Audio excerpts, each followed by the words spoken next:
Hello friends, मैं lucky Kumar LN के class में आपका स्वागत है। आज इस वीडियो में हम आपको जीव विज्ञान के चैप्टर नंबर 3 जीव जनन कैसे करते हैं के बहुत ही महत्वपूर्ण ऑब्जेक्टिव क्वेश्चन बताने वाले हैं। इस वीडियो में हम आपको 20 मोस्ट वीवीआई ऑब्जेक्टिव क्वेश्चन बताएंगे जिससे परीक्षा में आने की संभावना निश्चित है। तो वीडियो को स्किप मत कीजिएगा, वीडियो को शुरू से अंत तक देखिएगा। तो चलिए स्टार्ट करते हैं। इसके पहले के वीडियो में हम आपको जीव जनन कैसे करते हैं में 20 ऑब्जेक्टिव क्वेश्चन बता चुके हैं। अब यहाँ पर हम आपको 20 ऑब्जेक्टिव क्वेश्चन बताएंगे। क्वेश्चन नंबर 21 वर्तिका भाग है। ऑप्शन है तंतु का, बी ज्यांग का, सी अंडाशय का, डी पुंकेसर का। तो वर्तिका किसका भाग होता है? वर्तिका जो होता है ज्यांग का भाग होता है। यहाँ पर राइट ऑप्शन बी, इसे याद रखिएगा। चलिए अगला क्वेश्चन देखते हैं। क्वेश्चन नंबर 22 निम्न में से कौन मादा जनतंत्र का भाग नहीं है? ये भी काफी महत्वपूर्ण क्वेश्चन है। यहाँ बताना निम्न में से कौन मादा जनतंत्र का भाग नहीं है? ऑप्शन ए अंडाशय, बी गर्भाशय, सी शुक्रवाहिका, डी डिंबवाहिनी। तो निम्न में से कौन मादा जनतंत्र का भाग नहीं है? तो जो शुक्रवाहिका जो होता है वो मादा जनतंत्र का भाग नहीं होता है, इसे याद रखिएगा। यहाँ पर राइट ऑप्शन सी। चलिए अगला क्वेश्चन देखते हैं। क्वेश्चन नंबर 30 अंडाणु निषेचित होता है, भी काफी महत्वपूर्ण क्वेश्चन है। यहाँ बताना आपको अंडाणु कहाँ निषेचित होता है? ऑप्शन ए योनि में, बी गर्भाशय में, सी अंडाशय में, डी फिलिपिन नलिका में। तो अंडाणु कहाँ निषेचित होता है? तो अंडाणु जो होता है वो फिलिपिन नलिका में निषेचित होता है। यहाँ पर राइट ऑप्शन डी, इसे याद रखिएगा। चलिए अगला क्वेश्चन देखते हैं। क्वेश्चन नंबर 24 नर युवक में गुणसूत्र संख्या कितनी जुड़ी होती है? ये भी काफी महत्वपूर्ण क्वेश्चन है। मेट्रिक परीक्षा में बराबर पूछा जाता है। यहाँ बता नर युवक में गुणसूत्र की संख्या कितनी जुड़ी होती है? ऑप्शन है 22, बी 23, सी 24, डी 11। तो नर युवक में गुणसूत्र संख्या कितनी होती है? तो 23 जोड़ी होती है, इस याद रखिएगा। काफी महत्वपूर्ण क्वेश्चन है। यहाँ पर राइट ऑप्शन बी। चलिए अगला क्वेश्चन देखते हैं।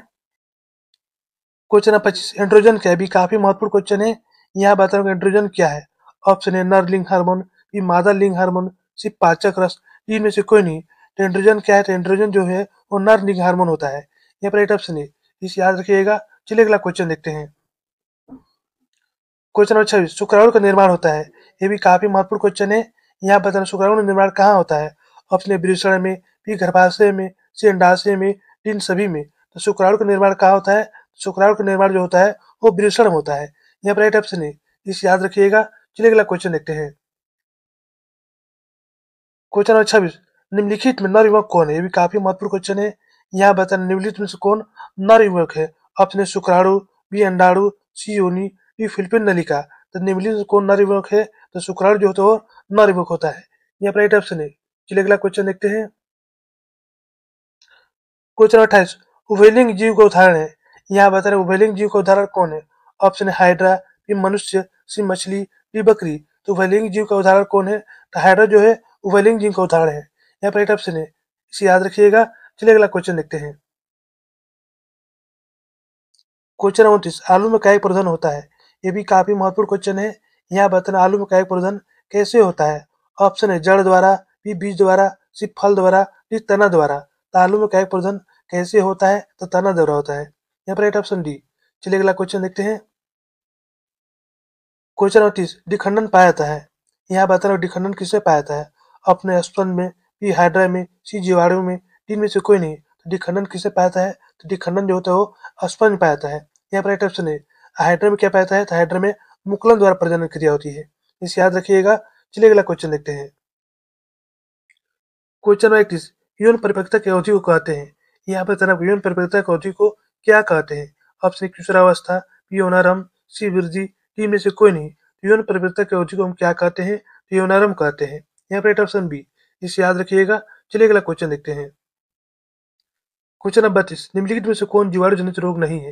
ये भी काफी महत्वपूर्ण क्वेश्चन है। मैट्रिक परीक्षा में बराबर पूछा जाता है। यहाँ बताना निम्नलिखित में से कौन जीवाणु जनित रोग नहीं है?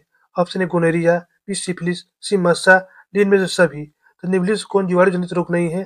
तो मस्सा जो होता है वो जीवाणु जनित रोग नहीं होता, जबकि गोनेरिया सिफिलिस ये जीवाणु जनित रोग है, इसे याद रखिएगा। चलिए अगला क्वेश्चन देखते हैं। क्वेश्चन नंबर 33 निम्नलिखित में से कौन मलेरिया परजीवी है? ये भी काफी महत्वपूर्ण क्वेश्चन है। मैट्रिक परीक्षा में बराबर पूछा जाता है। यहाँ बताना आपको निम्नलिखित में से कौन मलेरिया परजीवी है? ऑप्शन है प्लाज्मोडियम, बी लिस्मीनिया, सी प्रोटोजोआ, डी में सभी। तो निम्नलिखित में से कौन मलेरिया परजीवी है? तो प्लाज्मोडियम जो होता है वो मलेरिया परजीवी होता है। मलेरिया किसके काटने से होता है? तो मादा एनोफिलिस मच्छर के काटने से मलेरिया रोग होता है, इसे याद रखिएगा। चलिए अगला क्वेश्चन देखते हैं। क्वेश्चन नंबर 34 मलेरिया उत्पन्न करने वाला मच्छर किस तरह के जन्म देता है? ये भी काफी महत्वपूर्ण क्वेश्चन है। यहाँ बताना आपको मलेरिया उत्पन्न करने वाला मच्छर किस तरह के जल में रहता है। ऑप्शन है साफ जल में, बी गंदा जल में, सी खारा जल में, डी मृदु जल में। तो मलेरिया उत्पन्न करने वाला जो मच्छर होता है वो किस प्रकार के जल में रहता है, तो जो होता है गंदे जल में होता है, इसे याद रखिएगा। चलिए अगला क्वेश्चन देखते हैं।